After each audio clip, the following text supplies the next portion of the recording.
My name's Mischa Lustin. I'm a writer and curator. I write mostly about political economy and politics and culture and art. I'm a creator. I run a gallery called Gallerina, and yeah, that's me.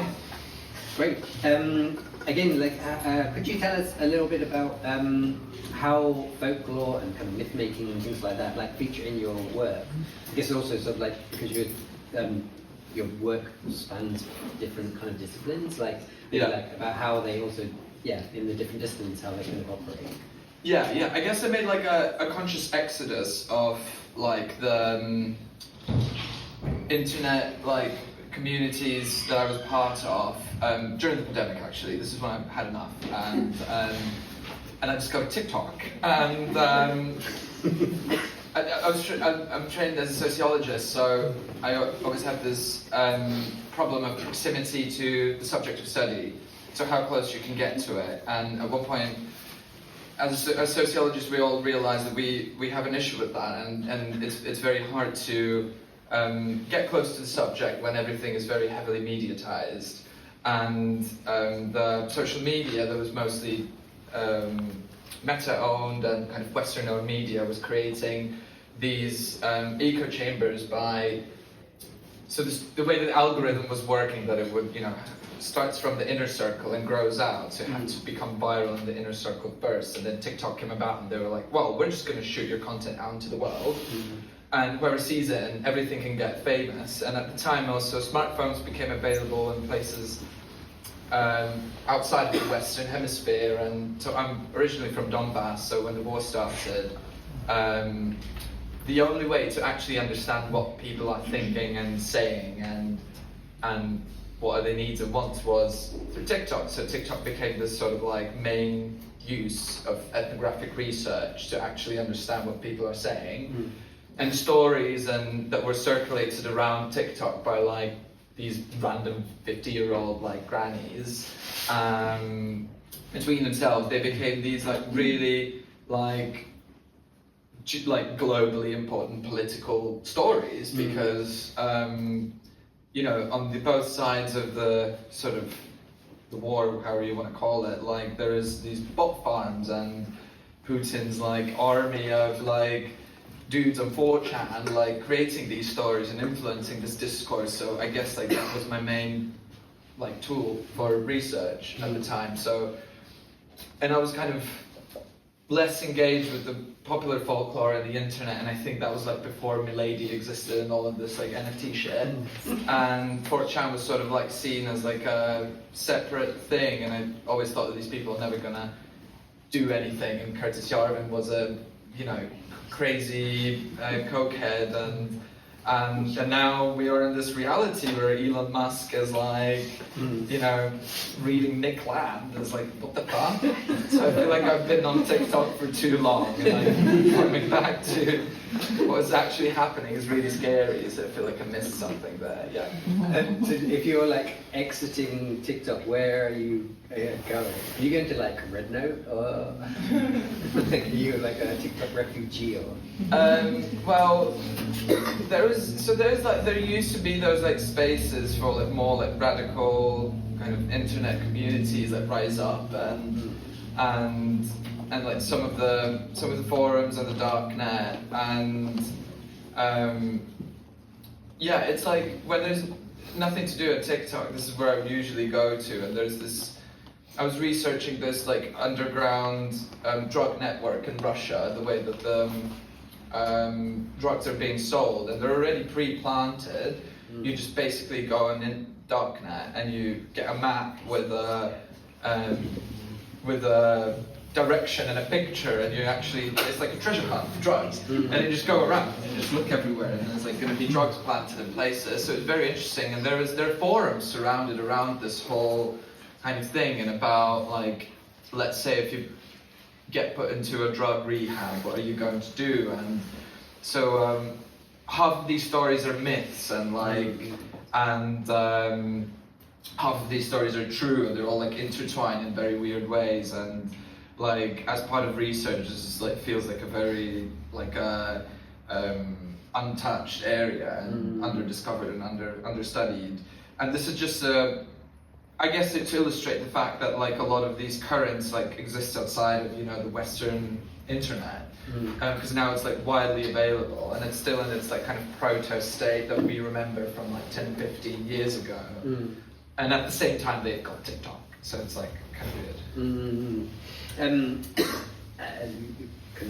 To repeat a kind of previous question, like have you actively constructed a kind of lore about yourself, or have you planted yourself in a kind of myth or kind of lore? I guess I accidentally did that by like refusing to. So when I started the gallery, we were like, well, we fucking hate social media. We like don't want to do it. We don't want we were really bad at posting. We couldn't put the address out because it's in a residential place. So it's like, I guess people started creating some like weird, like kind of theories about it and like where it is or what it is. Only like for that reason, because there was no information available, and I realized how powerful that is, you know. But no, actively no. And did you find that? I mean, what was the result of that? I mean, like, was it beneficial I mean, not maybe you didn't try to construct it, but like if once you found yourself in this kind of like potential sort of micro, was there like no, not beneficial at all. Like, I wish I had more followers on Instagram, so it's like, should have done something. And again, like with your own internet usage, like do you think that your internet usage is kind of deranged in any way, or is it kind of unhinged, or do you feel like in control of it? Yeah, I think so. I think I'm totally fine without the internet. And it happened during the pandemic, I think, is when I got like really depressed. Because like, I guess like it was at the time that for some reason it felt like on Instagram, like the sort of 4chaners have like moved to Instagram at that time, in like 2019, and some people like Josh Citarella were like actively using that like momentum to circulate these like political memes to like fit in a specific political ideology, which was specifically Marxism. It was like it wasn't just kind of like Bernie pill type of socialist democracy. It was more like proper Marxism, which I found like slightly strange, but coming from Americans, out of all people. But I guess like at the time it just made me really depressed, and I was like, I think I have to leave, and then I left, and then I don't post on Instagram. I don't have Instagram on my phone. I don't really kind of use internet too much. And I felt like it was everyone. I thought I was just part of like a wider, you know, like movement outside. Turns out that wasn't the case. So that all like kind of stayed there, mutated, became something big and kind of slightly dangerous. And so yeah, I think, and now I'm in this kind of weird limbo where I feel like I'm missing out. But yeah, no, not a lot. And I guess like, yeah, do you have any... Porn. I think that would like take most of the usage. Okay. Well, actually, maybe this is a good question. So one of the questions I have was like, yeah, if you could only spend 5 minutes a day on the internet, where would you go? Maybe it's like,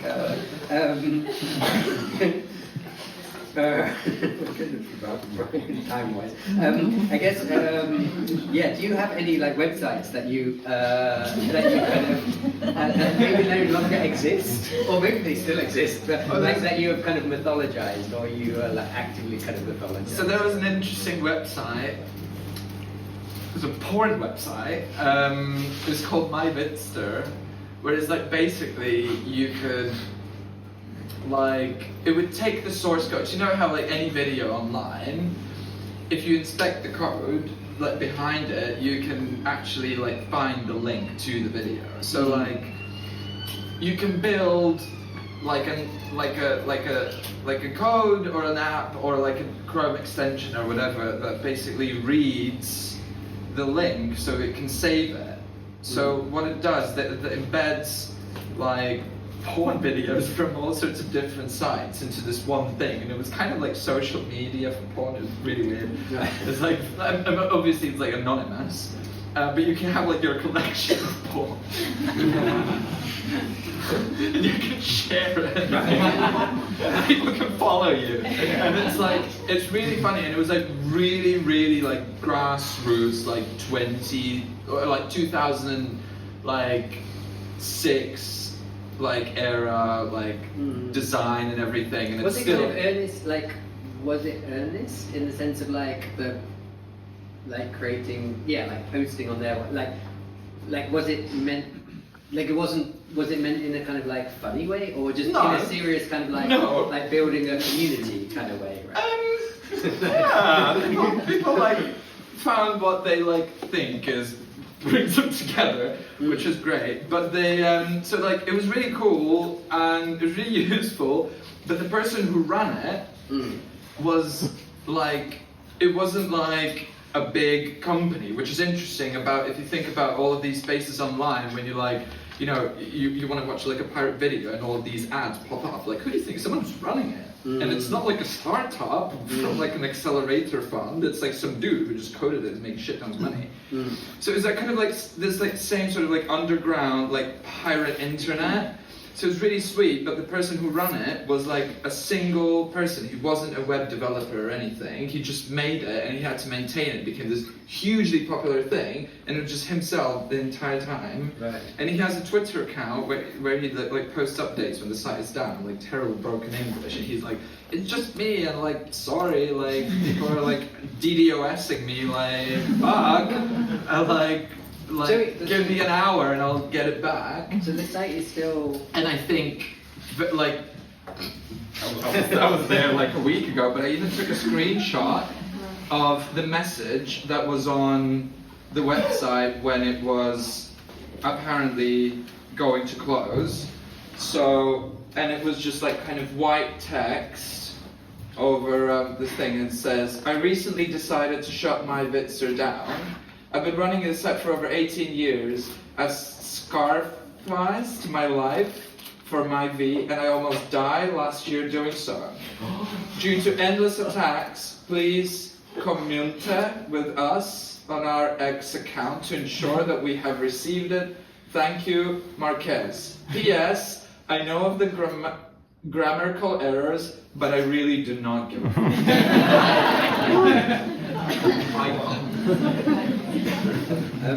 Okay, final question, which maybe this is the same person, I guess, maybe, but who is, do you have like a favorite internet legend, myth, or folklore?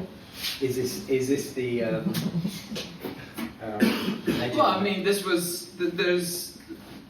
guess he is a legend, truly, what a legend, Marquez. I was really actually interested in interviewing him, and he did not give a fuck. But I guess like all of these sorts of like kind of backroom internet projects, which are so interesting when you like think about it, like when you want to start a tech company, you're expected to get like a startup fund and then go through like an accelerator program and have like a LinkedIn account and like, you know, all of these sort of like official things, and all of these people who would just stay completely anonymous and like run these like kind of pirate-based internet like communities that like no one knows who they are, who like what it is, and they just sort of like live, and everyone is there and talking about them and like using them, and like Streamio. Does anyone know what Streamio is? Yeah. You can have it on your TV. Like, yeah. And it's like kind of crazy. Like it becomes like a community of things, and no one knows who initiated it or started it. But in terms of like specific stories that I could differentiate from being like actually like kind of, you know, stories found in and from reality, as opposed to like kind of internet folklore.